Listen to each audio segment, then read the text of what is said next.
ዳግም አትሂድ። አንድ ጮማ መረጃ አለኝ። አወቀው አቶ ሰለሞን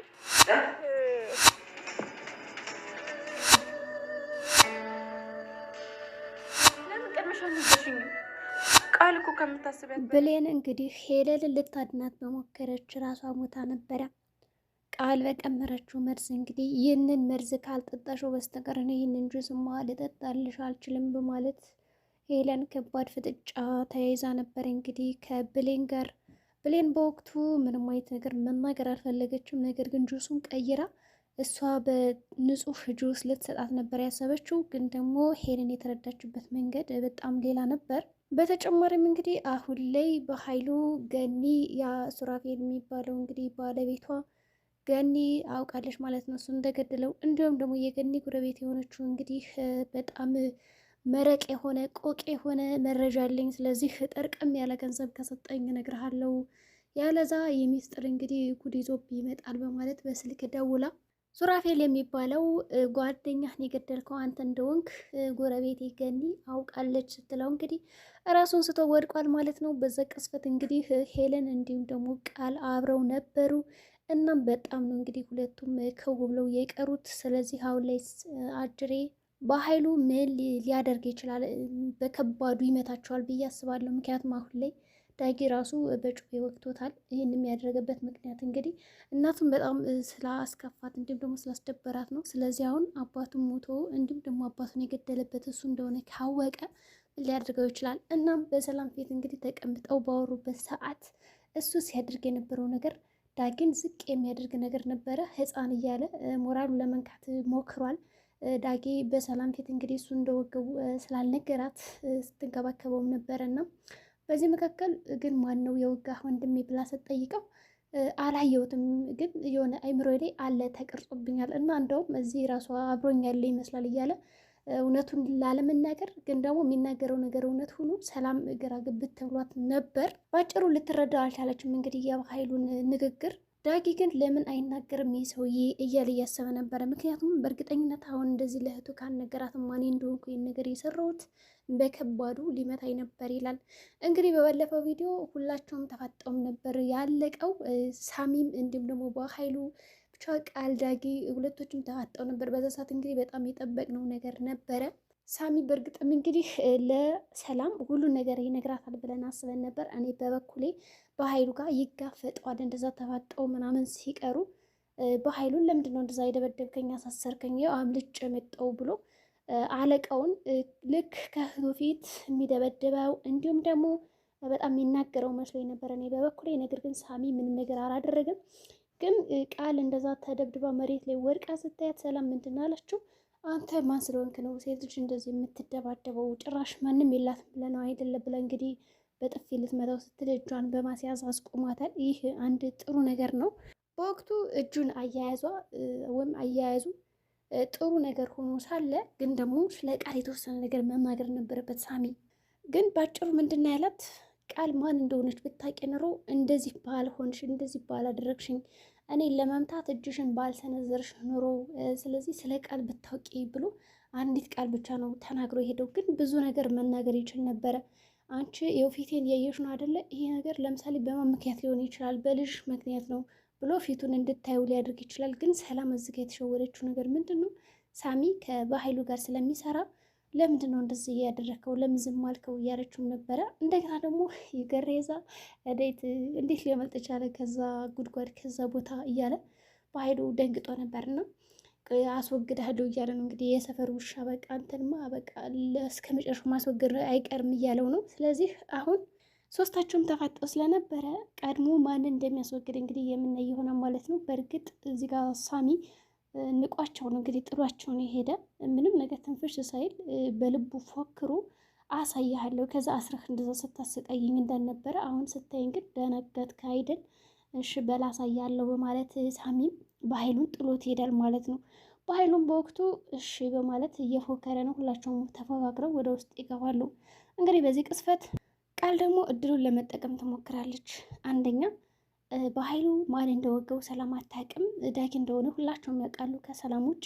በነገራችን ላይ ብዙ ነገር ሲፈጠር የማታውቀው ሰላም ናት። ሰላም ከብዙ ነገሮች እንግዲህ ትቆጠባለች ወይም ደግሞ ብዙ ነገሮችን ለመስማት በጣም ጊዜ ይፈጅባታል። የሆነ ካረፈዱ በኋላ ከዘገየ በኋላ ምናምን በቃ እንደዛ ሁሉም ነገር ተቀላቅሎና ተደበላልቆ ካገኘችው በኋላ ነው እንግዲህ የምታውቀው። ይሄ ነገር ያሳዝናል። ቢያንስ ገኒ ትሻላለች ከሰላም ብለን እናስባለን። ምክንያቱም ገኒ በልጆቿ መካከል በብሌንም በዳግም ያለውን እውነታ አንዳንዴ ያው ለማወቅ ትሞክራለች። ንገሩኝ እያለች ትጠይቃለች። ግን ሰላም እዚህ ጋር ንገሩ ብትላቸው እንኳን ማንም ይነግራት የለም እሺ ምናምን ብለው ውሸት ይነግሯታል። ከዛ እሷ ደግሞ ውሸቱን አምና ትቀጥላለች። በሌላ በኩል እንግዲህ ገኒ አሁን ላይ ስለ ባሏ ተጨንቃለች። በእርግጠኝነት በኃይሉ እኔ የሱራፌል ሚስት እንደሆንኩ ካወቀ ሁላችንም ያጠፋናል እያለች ነው እንግዲህ እየተጨነቀች ያለችው። በእርግጥም ዳጊ ስለዚህ ነገር ምንም የሚያውቀው ነገር የለም እና ግን ከኋላ መጥቶ ሰምቷታል። ግን ዳጊ እንደዛ ስትናገር ሰምቷታል ወይስ ደግሞ አልሰማትም?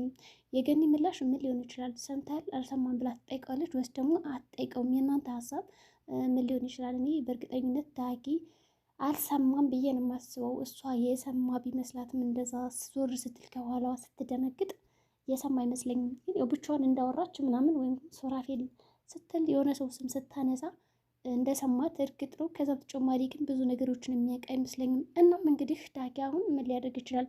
ምክንያቱም አሁን በኃይሉ ሁሉን ነገር አውቋል። ገኒ ሚስቱ እንደሆነች ከዛ ልጇ እንደሆነ እናትና ልጅም እንደተገናኙ አውቋል። ስለዚህ ቀጣዩ እርምጃ በጣም ከባድ ምት ሊሆን ይችላል ማለት ነው ለዳጊ። ምክንያቱም በከባዱ እንደሚመታ እንግዲህ ብዙ መለከታዎች አሉ። በአንድ በኩል ቃል ትልቅ መረጃ ይዛበታለች። ወንድሟን የወጋው እሱ እንደሆነ እናገርብሃለሁ ከኔ ጋር ካልሆንክ እያለች እያስገደደችው ነው።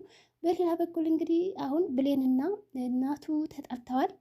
ብሌን ከራሱ ጋር ሳይቀር ነው እንግዲህ የተጣላችው። ምክንያቱም እንደዚህ ለምን አረመኔ ትሆናለህ እያለችው ነው የጠባቸው መንስኤ። እኔ ደግን ማውቀው የዋህ ሰው ነው እንጂ እንደዚህ ሰው ጋር የሚጣላ የሚደባደብ አይደለም። ይሄ ነገር ደግሞ ለእኔ ተገቢ አይደለም ብላ ነው የምታስበው። ግን በተቃራኒው ደግሞ ቃል ምንድን ነው በኃይሉን እንዲገልላት ትፈልጋለች። ሰው ዳጊን አውሬ አድርጋ በጣም ጨካኝ ሰው አድርጋ ከዛ በኃይሉን ከገደለላት እንዲሁም ደግሞ በዙሪያዎቿ የሚያስቸግሯትን ወንዶች ራሱ ቢደበድብላትና ቢያስወግድላት ደስታዋ ነው። ለምን አንደኛ በኃይሉም ሚስጥሯን ያውቃል፣ ሳሚ ሚስጥሯን ያውቃል። እነዚህ ከሁለቶች ሰዎች ጋር ቢጣላና አንድ ነገር ቢያደርጋቸው ለእሷ ጠቀሜታ ነው። ሰላም እስከ መጨረሻው አታውቅም ማለት ነው ሚስጥሯን እንዳለ የእሷ ልጅ እንደሆነች አድርጋ እንድታምናትና ከዛ በነፃነት መኖር ስለምትፈልግ እንዲያስወግድላት ክፉ ክፉ እንዲሆን ትገፋፈዋለች። እዚህ ጋር በተቃራኒው ብሌን ደግሞ ጥሩ ሰው እንዲሆን የምትፈልገው እና አሁን በቃልና በብሌን እንዲሁም በዳጊ ያለው ከባድ ፍጥጫ አለ፣ ከባድ ክፍተት አለ። በእርግጠኝነት ቃል ዳጊን ክፉ ሰው ለማድረግ እየሞከረች ነው። ብሌን ደግሞ ጥሩ ሰው እንዲሆን ለማስተካከል እና ወደ ነበረበት ህይወቱ እንዲመለስ እያደረገች ነው። ግን በብስጭት አንዳንዴ እንደዚህ የምትናገራቸው ነገሮች ቃል ክፉ እንዲያደርጉት ይጋብዘዋል ማለት ነው ዳጊን። ምክንያቱም እናቴን በድለሻል በቃ እያለ ክፉ መሆን ይፈልጋል። ይህ ነገር በጣም ትንሽ አወሳሳቢ ነው እና ማን የሚያሸንፍ ይመስላችኋል? በሌላ በኩል እንግዲህ አሁን ላይ ሄለን ጁሱን እንግዲህ መርዝ አድርጋበታለች። ቃል ናስጭኝ ያለችኝ ወሰጅላት ተጣልተናን ያለችኝ እንጂ አይደለም የሰራሁት ስትላት ምንድን ነው ያለችው? በጣም በቃ በግድ ልታጠጣት ነበር። ከዚህ ግን የብሌን ስህተት ምን መሰላችሁ? እንደዛ ስታሰቃያት ጎረሯን አንቃ ልገላት ምናምን ስትል ማትነግራት ነገር ቶሎ ያበሳጫል ማለት ነው። እስከምገላት ነበር የጠበቀችው እንዴ! እንደዛ እያሰቃየቻት ብዙ ነገሮችን አድርጋት እኔ አይደለሁም ይኸውልሽ ላስረዳሽ ትልና ቆም ብላ ለማስረዳት ሞክረሽ፣ ግን ያስረዳቻት ምንድን ነው ብዙ ካሰቃየቻት ከእንገላታቻት በኋላ ነው የሚያሳዝነው ነገር። ዋናው ነገር እዚህ ጋር ብሌን መረዳቷ ነው። ብሌንም ሄለንም በቃ ቃል መርዛ ልትገላት እንደሆነ ደርሳበታለች። ግን በዚህ ስህተቷ እንዲሁም ደግሞ አንቃ ስታስቀያት ለነበረው ነገር ይቅርታን የጠየቀቻት ተንበርክካ። ምክንያቱም አንቺ የኔን ህይወት ልታተርፊ ልትታደጊ ስትይ እኔ ሌላ ወጥመድ ገባውብሽ፣ ሌላ ወጥመድ አመጣውብሽ፣ እንደው ይቅር በይኝ እያለች እንግዲህ ስታለቃቀስባት ነበረ፣ ልክ እንደ ህፃን ልጅ ማለት ነው። ሰው ሄለንም አፍራለች በስራዋ በድርጊቷ። ምክንያቱም ለሷ ብለን አደረገችላት። እናም አሁን በእርግጠኝነት ሁለቶች ጓደኛሞች የሚሆኑ ይመስለኛል። እኔ ብሌንና ሄለን ማለት ነው። ቃልን አስወጥተው እንዳውም ብሌን የሳሚ የሰላም ልጅ ስለሆነች ሄለን ደግሞ አብራቸው ብትኖር በጣም አሪፍ ነው። ቃልን አስወግዷት ማለት ነው። ምክንያቱም ቃል በጣም ክፉ ነገሮችን የምታስበው። እናም እንግዲህ ጓደኛሞች እንደሚሆኑ ወደፊት እንዲሁም ደግሞ ለስራዎቿ እያንዳንዱ ትጠቅማታለች ብዬ አስባለሁ። ከዚህ በኋላ ቃል ብሌንን ለመጉዳት ትታስብ እንዲሁም ደግሞ ዳጊን የሰማችው ነገር ካለ ፈጥና ለብሌን እንደምትናገር እርግጥ ነው ማለት ነው። ሁለቶችም እንግዲህ ይቅርታ ከተባባሉ በኋላ ወደ ቤት ነው የገቡት። ሰው ቡና ሻይ ይፈላ ተባለ። ሰብሰብ ባሉ መጫወት ጀመሩ ማለት ነው። እንግዲህ ጨዋታውን እንግዲህ ከተጫወቱት እንዲሁም ደግሞ ከጀመሩትም በኋላ ድምቅ ያለ ምሽት ነበራቸው። በዚህም እንግዲህ ቃል ከዳጊ ጋር ቁጭ ብላ ነበር ያየቻትና ብሌን በጣም ተናዳ ነበረ።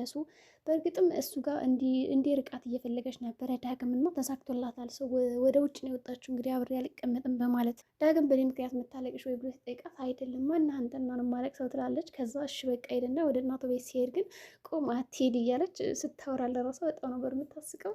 ሂድ ብላ ከገፋፋችሁ በኋላ አትሄድ የሚል ቃል ስትናገር ነበር፣ ግን ሊሰማት አልቻለም እና ወደ እናቱ ቤት ሄዷል። እና አሁን የባህሉ መጨረሻ ምንድን ነው የሚሆነው? ሰው ያጠፋቸዋል ወይስ ደግሞ ማነው ከባድ የሚመታ ማን ሊመስላችሁ ይችላል? እንግዲህ የዛሬ ቪዲዮአችን ይህን ይመስላል። በቀጣይ ቪዲዮ እስከምንገናኝ መልካም ጊዜ ይሆንላችሁ።